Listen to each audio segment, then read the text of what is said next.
Economic growth is an increase in the capacity of a country to produce goods and services, comparing one period to another.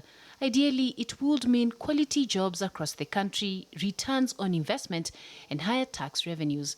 But the reality is that it does not really reflect the economies of most people's lives. You can't eat GDP. At the end of the day, what is needed is specific products, specific incomes. That is what your show and anybody else wants.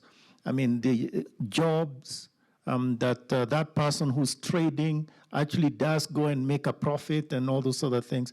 Higher growth is generally the stronger it's associated with job creation, with more incomes in people's pockets. Again, as they both explained, it doesn't automatically follow that high growth reaches all parts of the economy. That's why it is incumbent on policymakers. Also, we try and do a lot of work to identify who's been left out and to put in place policies, measures to try and address that. So this is why economists feel there could be a disconnect between the economic growth numbers and how it is contributing to the well-being of citizens. For one reason, the rains have failed. The person on the ground does not have the food. The person on the ground does, for example, might not access certain very basic things. The economy could be growing at the level of the middle level of the economy. You see, 9 farms have so far sent home about 2,000 employees. The affected sectors include commercial banks, insurance, manufacturing, and telecommunications.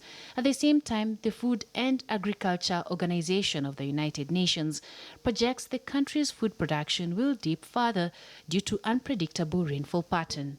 You cannot get bank loan even to do any business.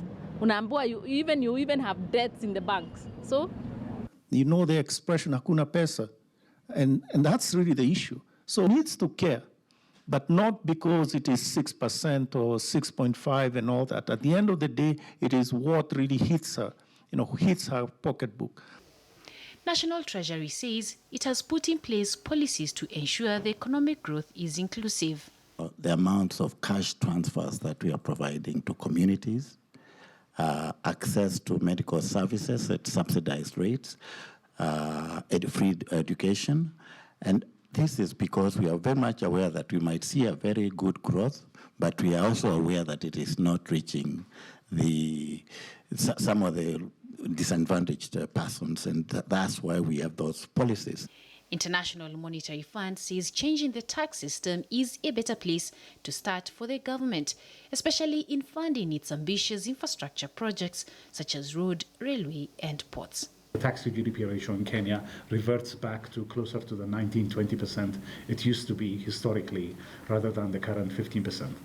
Brenda Kirumbo, KTN News.